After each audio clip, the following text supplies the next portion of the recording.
Bem-vindos de volta à disciplina de Ciências do Ambiente. Na aula de hoje nós falaremos de ecossistemas. Bom, a palavra ecossistema ela vem do grego e significa casa, de oikos, e sistema, de sistema mesmo. Então seria o sistema onde se vive, né, de uma forma mais simples. Seria o conjunto de todas as populações, que a gente chama de biocenose, que vive e que interage em um determinado local e também os fatores abióticos que estão presentes naquele local, que a gente chama de biótopo, em um determinado intervalo de tempo. Então eu tenho aí uma escala temporal, uma escala espacial e um conjunto de indivíduos que interagem dentro desse espaço físico nesse intervalo de tempo. Isso seria chamado, ou seria considerado a unidade básica do estudo da ecologia. Bom, então diferentes definições vão ser encontradas na literatura, mas seria uma unidade que inclui todos os organismos num determinado local que interagem com o ambiente físico e também entre eles, né, de tal forma que o fluxo de energia cria claramente uma estrutura trófica, ou seja, eu consigo perceber a passagem, né, de energia, a transferência de energia de um indivíduo para outro indivíduo numa estrutura de cadeia alimentar. Também inclui a diversidade e a circulação de substâncias, né? Então essa troca de energia ela acontece principalmente na forma de energia química, em que uma substância é transferida de um organismo para outro organismo quando ele se alimenta, e isso tudo dentro de um determinado sistema. Então, esse sistema, ou esse ecossistema, ele é uma unidade que a gente define o espaço que vai estudar. Eu tenho um ecossistema dentro de uma pétala de uma flor e eu tenho um ecossistema que é uma floresta. Uma vez definido o espaço físico que nós vamos estudar e o intervalo de tempo que nós vamos estudar, nós encontramos o ecossistema daquele ambiente específico naquele tempo. Ou seja, vamos pensar do ponto de vista de organização, né? As coisas iniciam, ou se organizam inicialmente no nível atômico. Então eu tenho átomos, esses átomos se juntam para formar moléculas, as moléculas se juntam para formar organelas, as organelas se juntam para formar uma célula, as células se juntam para formar tecidos, os tecidos se juntam para formar órgãos, os órgãos formam sistemas, os vários sistemas formam um organismo, vários organismos da mesma espécie vão formar o que a gente chama de população. Agora bem, aqui tem uma mudança. Não são várias populações iguais que vão formar uma comunidade, são várias populações diferentes, então eu tenho vários organismos diferentes que vão formar uma comunidade. E uma outra mudança aqui é que eu tenho comunidade e ambiente físico no intervalo de tempo vai formar o ecossistema. Então não são várias comunidades, porque a comunidade é um conjunto de populações que interagem entre si. Então isso já é uma comunidade. Essa comunidade e o seu espaço físico num determinado tempo é o que a gente chama de ecossistema. Os vários ecossistemas vão formar o que a gente chama de biosfera. Então eu tenho aí os diferentes níveis de organização que vão compor os ecossistemas ou a própria biosfera. Então, o que é hábitat? Hábitat e nicho ecológico são conceitos que às vezes se confundem, mas não são a mesma coisa. O habitat é o lugar onde aquela espécie vive. Então, algumas espécies são muito específicas e só vivem num determinado local. Por exemplo, o koala. O koala só vive na Austrália. Então, ali é o habitat desse koala, dentro de uma floresta de eucaliptos. O que é o nicho ecológico? É o conjunto de condições e de recursos que permitem que aquela espécie viva naquele habitat, naquele local. Então seria o papel ecológico. Se a gente pensar numa peça de teatro, o habitat é o próprio palco, enquanto que o nicho ecológico é o papel que aquele indivíduo vai desenvolver naquela peça de teatro. Então, no caso aqui do ecossistema, voltando para o meu exemplo do koala, a floresta de eucaliptos lá na Austrália é o habitat desse koala. Agora, o nicho ecológico dele, ele é um animal herbívoro que vive na copa das árvores, né, que se alimenta exclusivamente de folhas, que tem um determinado comportamento, que precisa de uma determinada temperatura. Então, todas essas condições são o que a gente chama de nicho ecológico. cada espécie possui um nicho ecológico diferente. Eu não posso ter no mesmo ecossistema duas espécies desempenhando exatamente o mesmo papel, porque elas vão se eliminar. Então, por exemplo, lá na savana da África, nós temos dois grandes felinos. Nós temos o leão e nós temos o guepardo, né? Por que eles conseguem conviver nesse mesmo espaço? Porque eles não têm exatamente o mesmo nicho ecológico. Os leões, né, principalmente as leoas, saem para caçar à noite, caçam em bando, vivem no solo, dificilmente elas estão expostas à luz de sol intenso. Enfim, elas têm todo um conjunto de condições de se desenvolver, diferente do guepardo, que vive sozinho, basicamente, só se encontra para cópula, caça a sua presa em grandes velocidades, né, correndo com a presa, tem hábitos completamente diferentes das leoas, então elas não têm nicho ecológico exatamente igual. E essas diferenças, por menores que sejam, são suficientes para que elas possam coabitar. Se por outro lado elas vivessem exatamente com o mesmo nicho ecológico, uma das duas teria que desaparecer. Então, cada organismo dentro de um ecossistema desenvolve, né, um papel diferente e tem condições que são exigidas de forma diferente das outras espécies. Então, um exemplo de condições, né, seria temperatura e umidade, altitude, latitude, tudo isso afeta, né, o espaço físico em que os organismos vão se desenvolver. A presença de tocas, de lugares para formar ninhos, né, de lugares para se proteger, a disponibilidade de nutrientes, né, então esses alimentos das mais diferentes formas de alimentos que estejam disponíveis para que aquele organismo possa sobreviver, né, a presença de vegetação não apenas como fonte de alimentos, mas também como abrigo, como garantia da temperatura e da umidade. Então esse tipo de vegetação ele pode favorecer uma espécie e desfavorecer outra. Então o conjunto de todas essas condições vai dar aquilo que a gente chama de nicho. Então vocês podem dizer assim, professor, mas uma árvore, por exemplo, na Amazônia, ela tem o mesmo nicho ecológico de uma outra. Isso não é exatamente verdade. Algumas árvores, por exemplo, elas são mais altas e elas formam realmente o telhado da floresta. Essas recebem luz diretamente, elas aguentam uma temperatura diferente das que estão mais abaixo e uma quantidade de luz também diferente das que estão mais abaixo.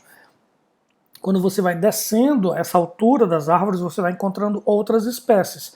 Algumas espécies precisam de meia sombra e precisam de uma determinada quantidade de umidade que aquela que está lá no topo não tem. E, finalmente, quando você chega no solo da floresta, você vai ter uma série de organismos vegetais que recebem pouquíssima luz, que têm uma grande quantidade de água, uma grande umidade e uma temperatura diferente daquela que está lá fora. Então, esses organismos têm um nicho ecológico diferente dos outros.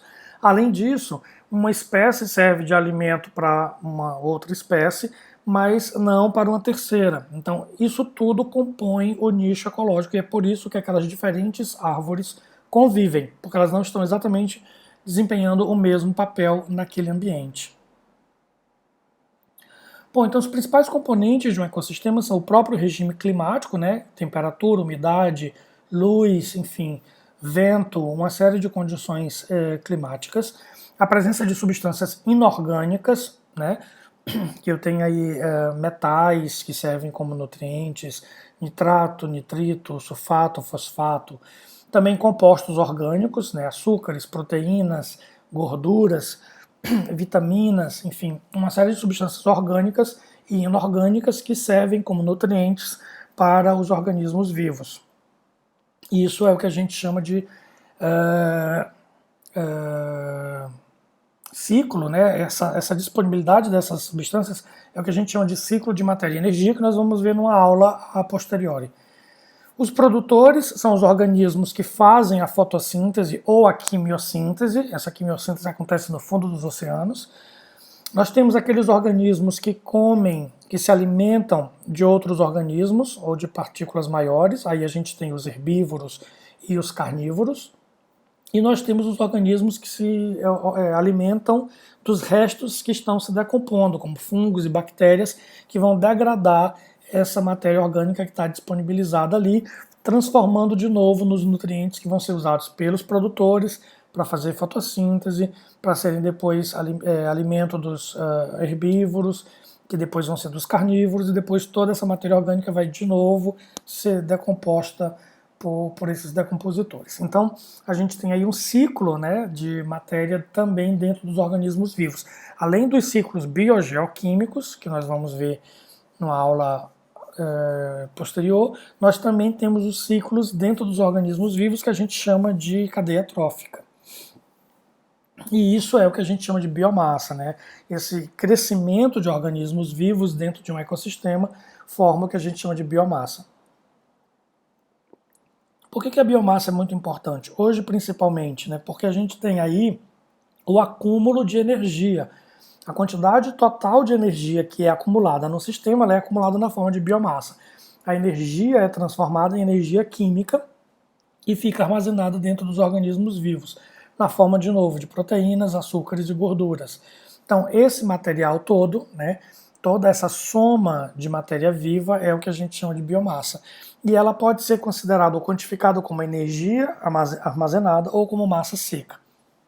Isso é extremamente importante porque hoje em dia, com a questão energética, nós temos visto que biocombustíveis têm crescido, né, a produção e o consumo de biocombustíveis tem sido uma realidade crescente. E hoje muitas máquinas, como os veículos, por exemplo, como termoelétricas, podem ser mantidas com biomassa.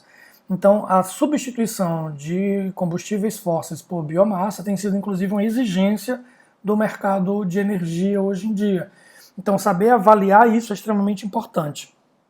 Então, isso pode ser feito, por exemplo, até com fotos de satélite, né? Se retira uma foto de satélite de uma área, se estima, né, a partir daí a ocupação dessa área por organismos vivos a partir de amostragens, e aí você tem uma estimativa dessa biomassa produzida.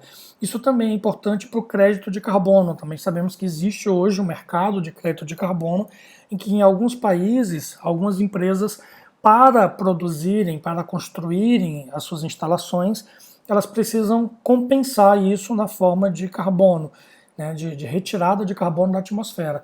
Então se pode vender esse crédito de carbono. Se eu tenho, por exemplo, uma área com crescimento de vegetação, eu consigo vender isso como crédito de carbono, porque eu consigo calcular quanto de carbono é retirado da atmosfera para o crescimento dessas árvores. E aí eu consigo negociar. Não é simples, tem toda uma bolsa de valores, é preciso de uma empresa de certificação que vá fazer a acreditação dessa área, mas existe esse mercado.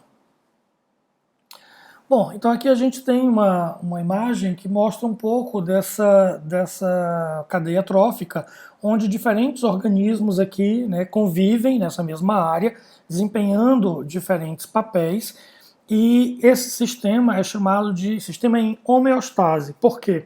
Porque a quantidade de indivíduos que vive ali está em equilíbrio. A gente vai ter, por exemplo, um grande número de produtores, uma grande quantidade de biomassa de produtores que vai ser consumida, né, pelos herbívoros. Tem muito mais herbívoros do que carnívoros, porque eles vão ser consumidos pelos carnívoros e assim por diante. Então nós temos aí um sistema que está em equilíbrio. Quando algum acidente acontece, quer seja de origem humana, quer seja natural, esse equilíbrio ele é quebrado. Imaginem que nessa região a gente tenha uma erupção vulcânica, por exemplo, ou um terremoto. Então, vários organismos vão desaparecer e isso quebra o equilíbrio. Com o tempo, esse equilíbrio tende a ser restabelecido. E aí, novamente, esse sistema chega a um ponto em que a gente chama de um ponto de homeostase. Então, essa homeostase é esse equilíbrio dinâmico, né? A gente diz que é equilíbrio dinâmico porque essa onça que está aqui na figura ela não vai viver para sempre, ela vai morrer. Só que quando ela morrer, ela vai deixar descendentes. E esses descendentes vão estar de novo em equilíbrio com o número de descendentes das outras espécies. Então, esses organismos estão nascendo e morrendo o tempo todo, mas essa proporção entre eles se mantém. E aí, nessa nova figura, a gente vê como acontece o fluxo de energia. A luz chega do Sol e, basicamente, todos os tipos de energia que a gente tem, né, tanto nos sistemas biológicos como aquelas que a gente utiliza nas indústrias, nas residências, no comércio, nas máquinas, elas vêm do Sol, com raríssimas exceções. Mas isso também nós explicaremos melhor numa outra aula. E aí, como a gente tem uma indústria, em que a gente tem entrada de matéria-prima e entrada de energia, os sistemas biológicos funcionam de forma muito parecida. A gente também tem o ingresso de nutrientes, que seria a entrada da matéria-prima, e nós temos o ingresso de energia. E isso vai sendo transformado ao longo dessa cadeia trófica como se esse ecossistema fosse, na verdade, uma linha de produção. E é claro, os excedentes desse sistema são exportados, quer seja pela atmosfera, pela água ou até mesmo pelo solo.